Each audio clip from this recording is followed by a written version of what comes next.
జపమే రక్షణ మార్గమయ్యే. ఓం నమ శివాయ హర హర శంకర నః. ఓం నమ శివాయ హర హర శంకర నః.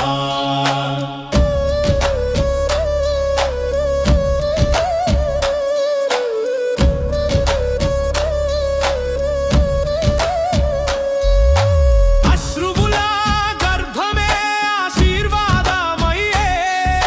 శివుని దయలోనే జీవం వెలుగులయ్యే. ధారణలో ధ్యానంలో రుద్రం విరజిల్లే. రుద్రాక్ష ఎందుకో రక్షణ చిహ్నమయ్యే. ఓం నమ శివాయ హర హర శంకర